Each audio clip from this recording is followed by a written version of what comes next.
Good evening, Eagles fans, and welcome back to your go-to source for all things Philadelphia football.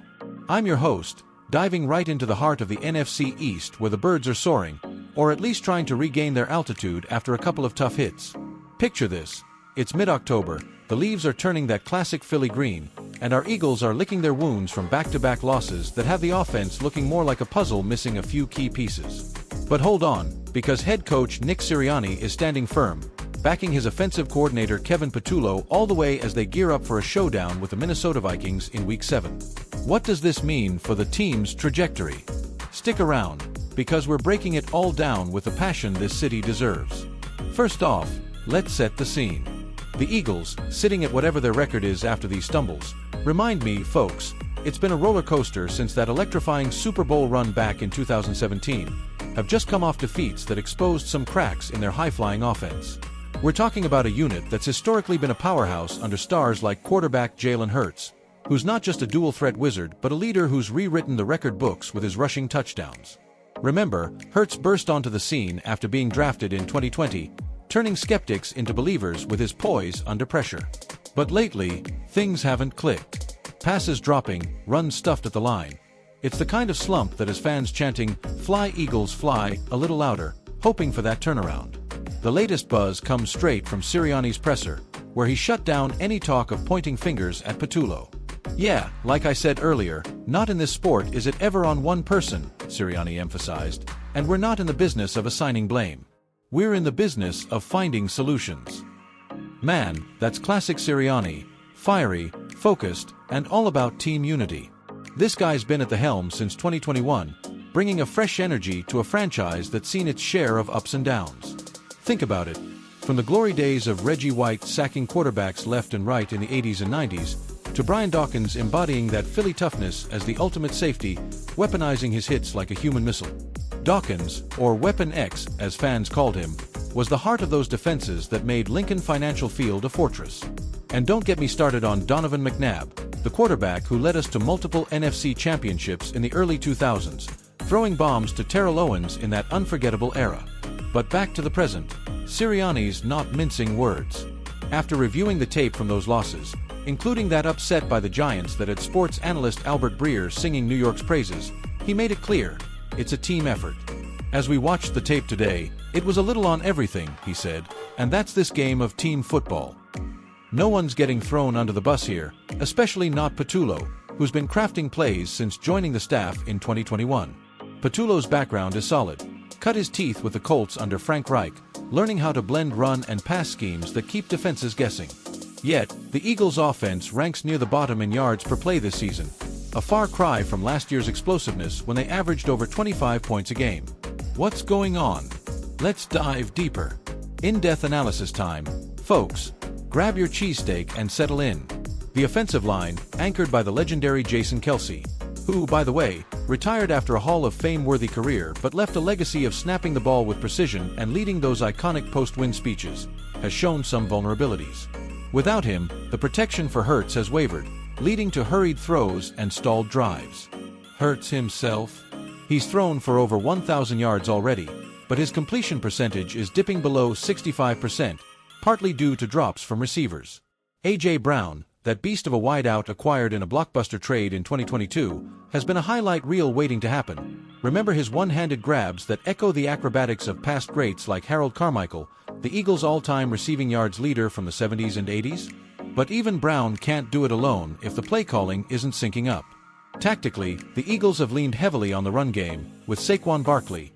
Wait, no, hold up, Barkley's with the Giants now, but imagine if he were still in green.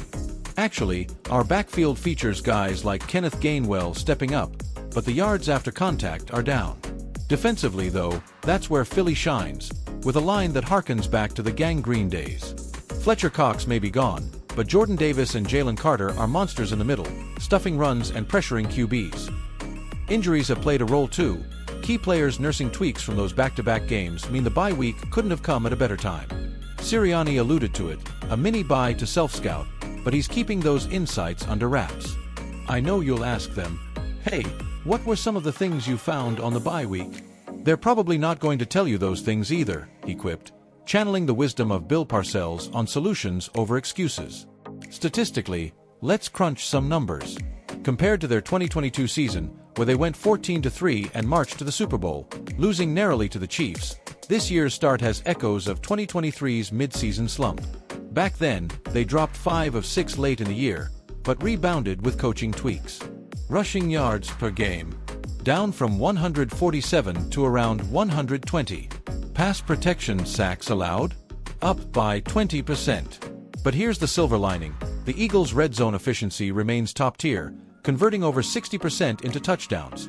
Those 6-point scores where the QB, like Hurts, either airs it out or scrambles in himself.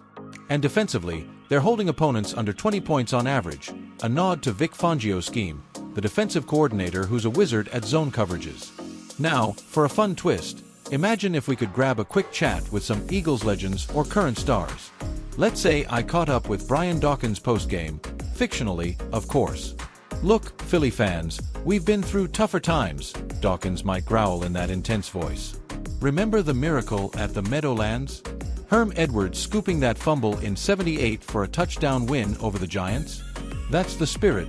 Turn chaos into victory." Or picture Jalen Hurts in the locker room. "We're not about blame, we're about brotherhood. Kevin's got the plays. We just need to execute. Fly, Eagles, fly. Let's get this W against Minnesota." Even a fan at a South Philly tailgate, Sirianni's right, no finger-pointing. We've got the link rocking, and those Vikings? They're tough with Justin Jefferson slicing defenses, but our secondary can handle it. Speaking of rivalries, oh boy, the NFC East is a bloodbath. The Cowboys with their star-studded drama, the Giants who just pulled that upset, props to them, as Breer noted, but it stings like a bad call at the link. And the Commanders, always lurking. This division's been fierce since the 60s, with Philly's underdog grit shining through. Pop culture tie-in. Remember the movie Invincible about Vince Papale, the walk-on who embodied Eagles' resilience? That's us, blue-collar, passionate, with fans who turn games into events, complete with AGLS chants echoing through the city like a scene from Rocky. Looking ahead, this Week 7 clash with the Vikings is pivotal. Minnesota's undefeated so far in this fictional 2025 lens. Wait, based on real vibes, they're hot with Sam Darnold slinging it and a defense that's opportunistic. Predictions: Eagles bounce back 27-24, with Hurts rushing for a score and the D forcing 2 turnovers. Implications: a win catapults them back into playoff contention, eyeing that #1 seed. Lose, and the pressure mounts, maybe affecting draft picks if things spiral. But long-term, with young talent like Devonta Smith, the Slim Reaper, who's as slippery as they come, this team's built for sustained success. Expert opinion: I'd say, channeling analysts like those on ESPN, Philly's got the intangibles: heart, history, and that unbreakable fanbase. Wrapping this up, Eagles Nation, what an exciting time to be alive in football. From the lows of these losses to the highs we know are coming, remember Sirianni's mantra: solutions over blame. Get ready for Sunday. Tune in, wear your midnight green, and let's make the link shake. Whether you're a diehard who's seen every Super Bowl appearance or a newbie learning what a touchdown is, that's when you cross the goal line with the ball, folks. This is our team. Fly, Eagles, fly. Thanks for joining me. Stay passionate, stay informed.